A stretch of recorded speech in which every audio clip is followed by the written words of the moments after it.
جمال الوجود بذكر الإله وتصفو الحياة بنور هدى کی سزا ہوگی۔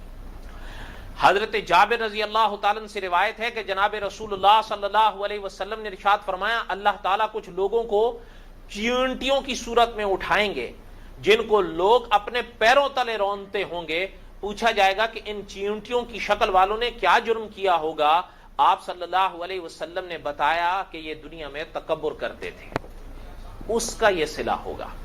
حضرت عمر بن شعیب اپنے باپ سے، وہ اپنے دادا سے روایت کرتے ہیں کہ جناب رسول اللہ صلی اللہ علیہ وسلم نے ارشاد فرمایا، قیامت کے دن متکبروں کو چیونٹیوں جتنا انسانوں کی شکل میں اٹھایا جائے گا، ہر طرف ان پر ذلت چھائی ہوگی، ان کو جہنم کی جیل کی طرف لے جایا جائے گا اور ان کو اس جہنم کی جگہ پر رکھا جائے گا، جیل خانے میں، جس کا نام بولس ہے۔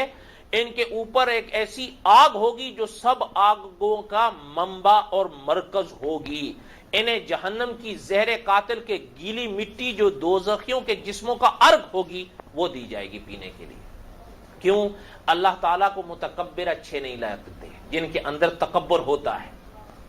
اور یاد رکھیے گا، یہ ایک ایسا مرض ہوتا ہے کہ اللہ معاف کرے، ایک انسان کے اندر ہوتا ہے یہ مرض اور اس کو احساس نہیں ہوتا، تو وہ سوچتا ہے یار نہیں، میرے اندر ایسا ہے ہی نہیں، جبکہ یہ مرض اندر بیٹھا ہوتا ہے۔ اسے کیا کہتے ہیں؟ تکبر۔ اور جس شخص کے اندر یہ مرض ہوتا ہے وہ متکبر کہلاتا ہے، اور اللہ تعالیٰ کو یہ نہیں بھاتے۔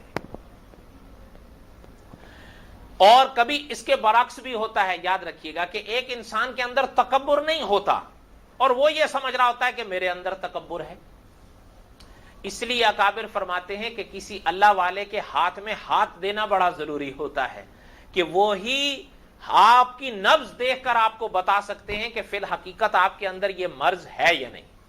اگر آپ کے اندر وہ مرض ہے اور آپ اس کا علاج نہیں کرتے، یہ بھی نقصان ہے کہ مرض بڑھتا رہے گا، اور اگر آپ کے اندر وہ مرض نہیں اور آپ اس کا علاج کرنے نکل پڑے ہیں اور دواؤں پہ دواؤں آج خود کھانے چلے ہیں، تو اس سے بھی نقصان ہوگا۔ کیوں؟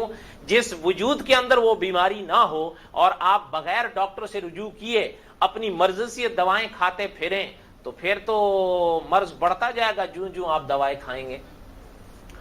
اکابر نے فرمایا ہے کہ ایک دفعہ مفتی شفیع صاحب رحمۃ اللہ علیہ، جو مفتی اعظم ہند و پاک تھے، تفسیر معرف القرآن کے عظیم مصنف گزرے، حضرت ایک دفعہ مسجد سے نکل رہے تھے کہ ایک صاحب کو دیکھا تو وہ نمازیوں کی جوتیاں سیدھی کر رہا تھا۔ تو حضرت نے اس کو دیکھ کر فرمایا کہ کیا کر رہے ہو؟ تو وہ کہنے لگا کہ جی میرے اندر تکبر ہے، میں اس کا علاج کر رہا ہوں۔ یہ سمجھ اس کی اپنی تھی، یہ علاج جو اس نے تجویز کیا از خود کیا تھا۔ حضرت نے فرمایا کہ یہ آئندہ مت کرنا، تیرے اندر تکبر نہیں ہے۔ جو ماہر ہے نا، اہل فن جن کو کہتا ہے، جو فن کو جاننے والے ہوتے ہیں وہی جانتے ہیں۔ آپ اور ہم کبھی کبھی ایک مرض کا اندازہ لگاتے ہیں، کبھی اس کے برعکس نکلتا ہے۔ ایسا ہی ہے یا نہیں؟ اس لیے اکابر نے فرمایا کہ جس طرح ماہر ڈاکٹر سے رجوع کرنا پڑتا ہے، ماہر اللہ والے سے بھی رجوع کرنا پڑتا ہے کہ آیا ہمارے اندر یہ مرض ہے یا نہیں۔ اور اگر اس چیز کا دھیان آ جائے تو یہ بھی نعمت ہے، اور پھر کسی اکابر سے رجوع کریے، خود ڈاکٹر مت بنیے۔